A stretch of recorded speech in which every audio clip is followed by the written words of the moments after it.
Reconnaissez-vous cette pâtisserie? Si vous pouviez en percevoir le parfum, je suis sûr que vous auriez trouvé. C'est un pain d'épices. Allez, aujourd'hui dans Sur la planche, on va voir ce qu'il a dans le ventre. Pas que des épices.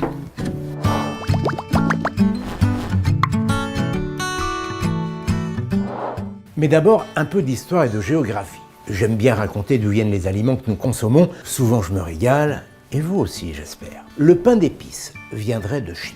Après s'être répandu jusqu'au Moyen-Orient, dans le sillage des armées de l'empereur Gengis Khan, les croisés auraient ensuite rapporté la recette en Europe au XIIe et au XIIIe siècle. Souvent confectionnée par les moines durant la période de Noël, certaines villes françaises en ont fait une de leurs spécialités. Reims, Dijon, Guerdvillers en Alsace, où il y a même un musée du pain d'épices. Chacun a d'ailleurs sa recette. À Paris, il y avait même une foire au pain d'épices qui se déroulait chaque année à Pâques. C'est l'ancêtre de la foire du trône. Bon, je voudrais pas gâcher la fête, mais on est dans Sur la planche. La recette. T'as raison. Dans un pain d'épices, il y a des épices, bien sûr, mais pas que. Direction la cuisine. Je l'ai dit, chacun a sa manière de confectionner le pain d'épices. Aussi, je vais faire au plus simple et tâcher de contenter tout le monde. Il faut de la farine de blé. À Reims, on utilise aussi de la farine de seigle, de la levure chimique, de l'eau, du sucre, un zeste de citron, un peu de beurre, mais ce n'est pas obligatoire. En Alsace, on utilise aussi des œufs. Et puis, bien sûr, il faut des épices. Traditionnellement, 4 épices que les palais les plus fins peuvent deviner. De la cannelle, de la badiane ou anis étoilé, du gingembre et des clous de girofle. Mais c'est pas ça le clou du spectacle. Évidemment, non. On dit pain d'épices, mais l'ingrédient qui fait tout, c'est le miel. J'adore le miel. C'est plein de bonnes choses. Et puis, ça se conserve très longtemps. Vous vous rendez compte? Celui-ci a été récolté il y a plus d'1 an. Comme le secret du pain d'épices, c'est de laisser reposer la pâte pendant très longtemps, on va en profiter pour regarder ce qu'il y a dans ce miel. Le miel, vous le savez, est produit par des abeilles. Bon, ce ne sont pas elles qui le mettent en pot. Alors je ne reviens pas sur la manière dont elles procèdent. Oh bah si quand même, une petite piqûre de rappel. Bon, d'accord, mais dardard. Et c'est bien parce que c'est toi. Les abeilles produisent du miel à partir du nectar qu'elles récoltent sur les fleurs. Ces dernières sécrètent ce liquide dont les abeilles se nourrissent et à partir duquel elles font des réserves. Les abeilles aspirent le nectar, le stockent dans leur jabot, puis retournent à la ruche où d'autres abeilles le récupèrent, l'ingurgitent à leur tour avant de le déverser dans des alvéoles. De fil en aiguille, le nectar se transforme en miel qui à l'origine est là pour nourrir la colonie pendant l'hiver. Bon, je vous rassure, les apiculteurs qui prennent grand soin de leur ruche en laissent suffisamment pour que les abeilles ne meurent pas de faim pendant la saison froide. L'être humain consomme du miel depuis au moins 9000 ans.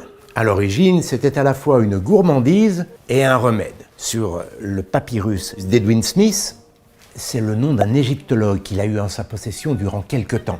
Sur ce papyrus, vieux de 3500 ans et considéré comme l'un des plus anciens textes de médecine, il est précisé que le miel est utilisé pour soigner les blessures. Ça peut surprendre, mais ça n'a rien d'étonnant. Le miel est acide, il est pauvre en eau et il contient du peroxyde d'hydrogène, un antiseptique tout à fait naturel. Il a donc des vertus cicatrisantes et antimicrobiennes. Certains hôpitaux l'utilisent aujourd'hui pour soigner des plaies ou des brûlures. Et ce sont d'ailleurs ces propriétés qui permettent au miel de se conserver longtemps, très longtemps. Vous ne verrez jamais une couche de moisissure se développer à la surface du miel. Privé d'eau et dans un milieu acide, les bactéries et les champignons ont beaucoup de mal à se développer. Tiens, tu devrais prendre un peu de miel. Il soulage certaines toux. D'abord parce qu'il tapisse et protège les muqueuses de la gorge, et ensuite parce qu'on l'a dit, il a des propriétés antiseptiques. Par contre, si vous en prenez le soir, c'est avant de vous brosser les dents. Le miel contient des glucides, du sucre si vous préférez, qui favorisent le développement des caries. Oh ben mince, mon pot est presque vide. Au départ, l'homme récoltait le miel dans les ruches d'abeilles sauvages, et certains peuples procèdent toujours de cette manière. C'est le cas de la tribu Yao, au Mozambique, qui a une manière très particulière de procéder. Pour dénicher les ruches, ses membres utilisent les services de cet oiseau au nom très évocateur. Il s'agit d'un grand indicateur. Depuis les airs, l'oiseau repère facilement les ruches dans les arbres et se pose à proximité. Les humains n'ont plus qu'à grimper, ils chassent les abeilles, récupèrent le miel et les oiseaux la cire. Le problème, c'est qu'en procédant de cette manière, la colonie est à chaque fois dispersée et la ruche détruite. C'est pour cette raison que l'homme élève des abeilles domestiques dans des ruches d'où on peut extraire le miel sans dommage. Heureusement, j'ai du stock. Il a quand même une drôle de tête, celui-là.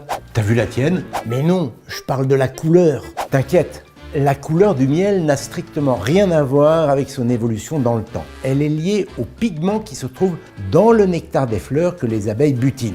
Ce ne sont pas les mêmes d'une essence à l'autre. Le miel de lavande, par exemple, est plutôt clair, laiteux, presque blanc. Celui d'acacia est jaune pâle. Celui de sapin tire sur l'orangé, alors que celui de châtaignier est carrément brun. L'origine du nectar joue aussi sur la consistance du miel. Suivant les essences, les nectars n'ont pas la même composition en sucre. Or, c'est l'équilibre en glucose et en fructose, les deux sucres que l'on trouve à l'intérieur, qui détermine la vitesse à laquelle le miel va cristalliser. Un miel contenant beaucoup de fructose, comme celui d'acacia, reste liquide pendant longtemps. A l'inverse, un miel riche en glucose, comme le miel de colza, cristallise très rapidement. Celui-ci a été récolté il y a quelques mois seulement et on voit déjà les petits cristaux de sucre. Attention, ça n'a rien à voir avec la qualité du miel. Tous ces miels n'ont pas non plus les mêmes goûts puisqu'ils sont réalisés à partir de différents nectars. Personnellement, c'est le miel de châtaignier que je préfère. Et vous, quel est votre miel favori? Dites-le moi en commentaire. Qu'est-ce que tu fais? Je me suis coupé. Et alors? J'ai lu dans l'encyclopédie Diderot que le pain d'épices pouvait être utilisé comme cataplasme en chirurgie. Je me demande s'il ne devrait pas consulter.